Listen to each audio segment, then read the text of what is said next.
ஓம் வசிஷ்ட மகா கணபதியே நமக. வணக்கம்.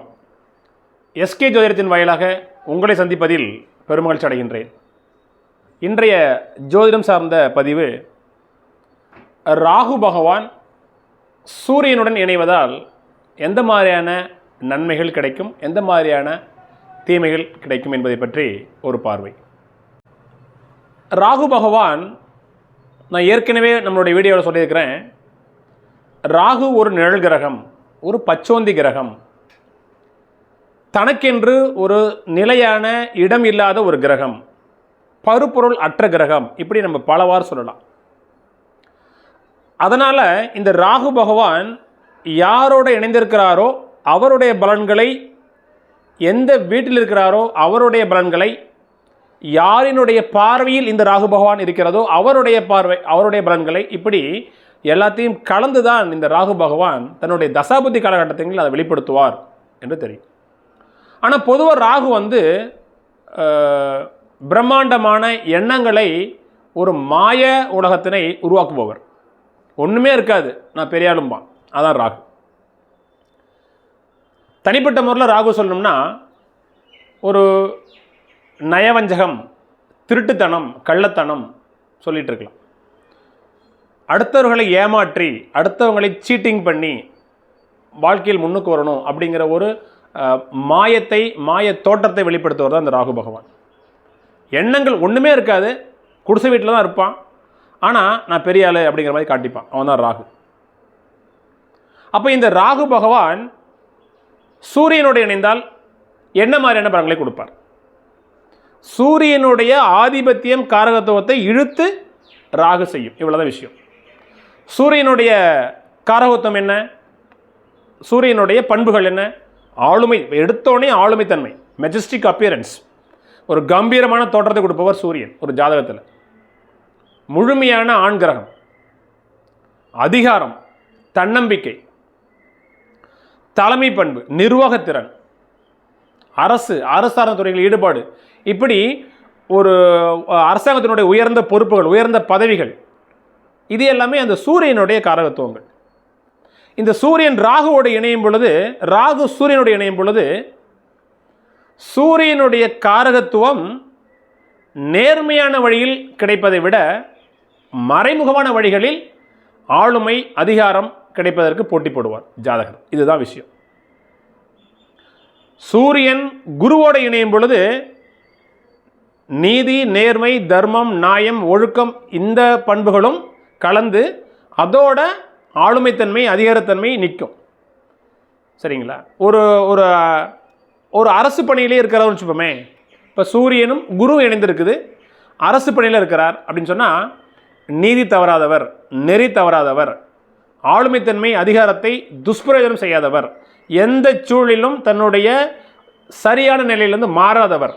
இது சூரியன் குரு காம்பினேஷன். நம்ம இன்னொரு வீடியோவில் பார்க்கலாம். ஒரு கம்பேரிசனாக சொன்னேன் நான்.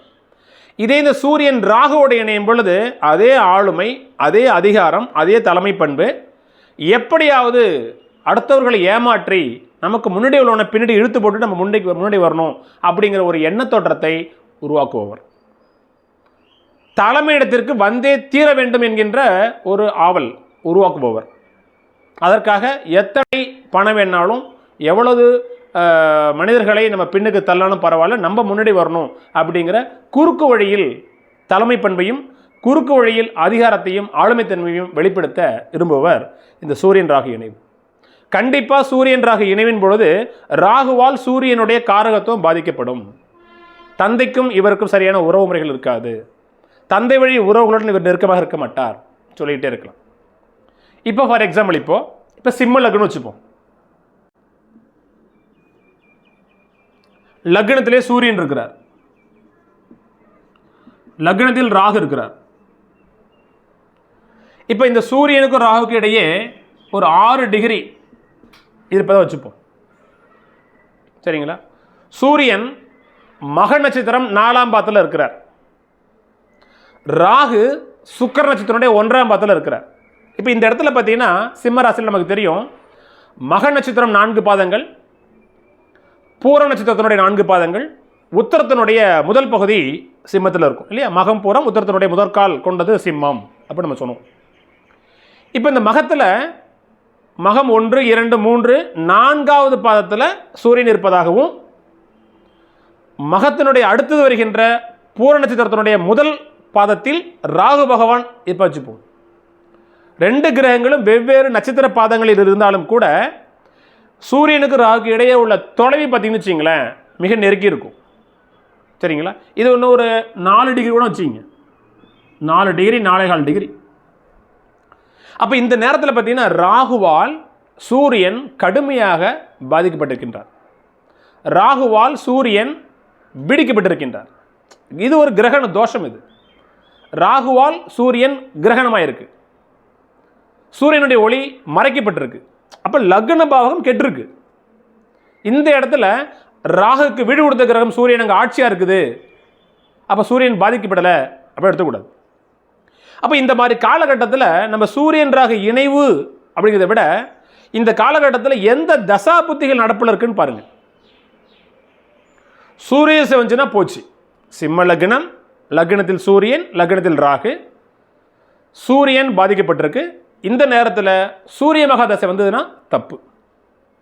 சப்போஸ் இவர் ஒரு பூராட நட்சத்திரம் தனுசு ராசியில் பிரகாரம் வச்சுப்போம். பரணி, பூரம், பூராடம் இது சுக்கிரோட நட்சத்திரம். அப்போ சுக்கிர தசை தான் பிறக்கிறார். சரிங்களா? அப்போ சப்போஸ் சுக்கிர தசை மொத்தம் 20 வருஷம்னு வச்சுங்களேன்.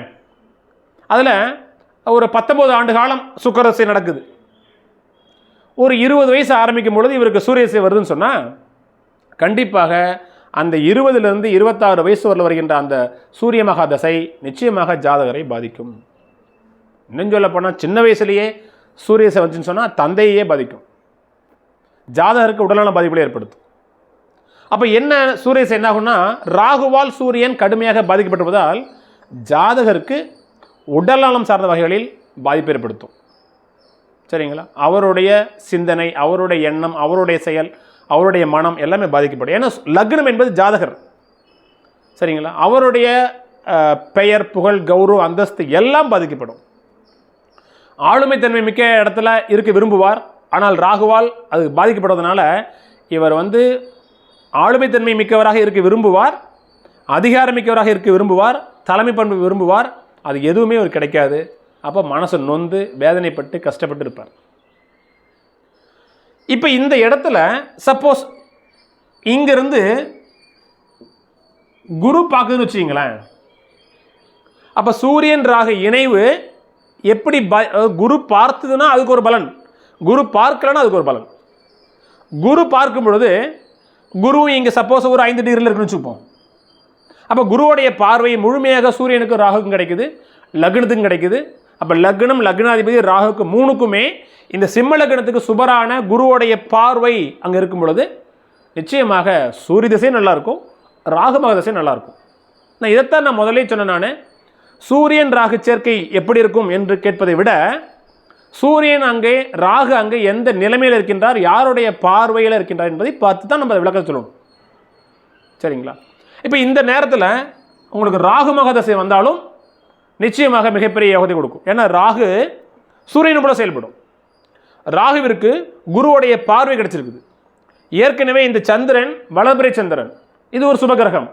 அப்போ வளர்பிறை சந்திரனோட இணைந்ததினால் குருவிற்கு கூடுதல் பலம். குரு இங்கே மூலத்திரிகோணம்.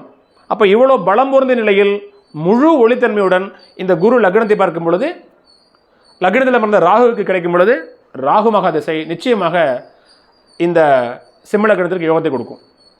ஒரு 25 வயசுக்குள்ள ராகுதிசை வருதுன்னு சொன்னால் நிச்சயமாக சூரியனுடைய காரகத்தை அப்படியே பிடுங்கி ராகு கொடுத்துரும். தலைமை பண்பு, எந்த சூழ்நிலையாவது தலைமை பண்பு அடைஞ்சிருவார். சப்போஸ் அரசியலில் போட்டி போடுறாரா, பாலிடிக்ஸ், எம்எல்ஏ எலெக்ஷன் நிற்கிறாரா, ஒரு கவுன்சிலர் பதவிக்கு நிற்கிறாரா, ராகுதிசை நடக்குதா, நிச்சயம் வெற்றி. அரசாங்க துறைகளுக்கு போட்டி போடுறாரா, குரூப் எக்ஸாம் எழுதுறாரா, டிஎன்பிஎஸ்சி மாதிரியான சர்வீஸ் கமிஷன் எழுதுறாரா, நிச்சயமாக வெற்றி கிடைக்கும். ராகு பிரம்மாண்டம், இங்கே தான் ராகு பிரம்மாண்டத்தை வெளிப்படுத்தும். ராகு சூரியன் போல செயல்படும்.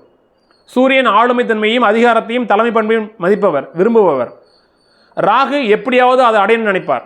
அப்போ குருவுடைய பார்வை அதை சப்போர்ட் பண்ணி நிச்சயமாக தேர்வில் வெற்றி பெற்று அரசினுடைய மிக பெரிய பதவிகளுக்கு சென்றுவார். சரிங்களா? சப்போஸ் இந்த ராகுவிற்கு சனியினுடைய தொடர்பு கிடைக்குன்னு வச்சுங்க, தப்பு.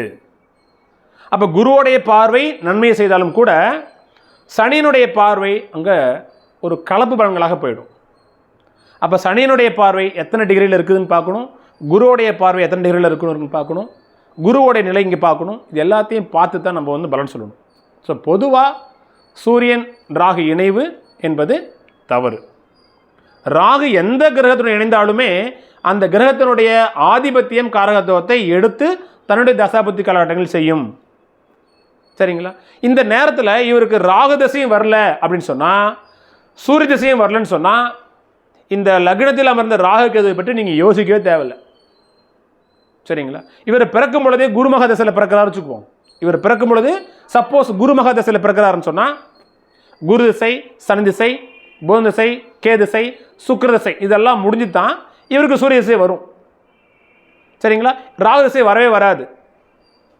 அப்போ சிம்ம லக்னம், லக்னத்தில் சூரியன் ராகு அமர்ந்து சூரிய திசையும் வரல, ராகு திசையும் வரலன்னு சொன்னால், இந்த லக்னத்தில் ராகு சூரியனுடைய இணைவு பற்றி நீங்கள் கவலை கொள்ள தேவையில்லை. ஆனால் அந்த இடத்துல சூரியனுடைய காரகத்துவம் கொஞ்சம் பாதிக்கும். குருவுடைய பார்வை இருப்பதனால் சூரியனுடைய காரகத்துவமானது அங்கே பிரதிபலிக்கப்படும் நல்ல முறையில்.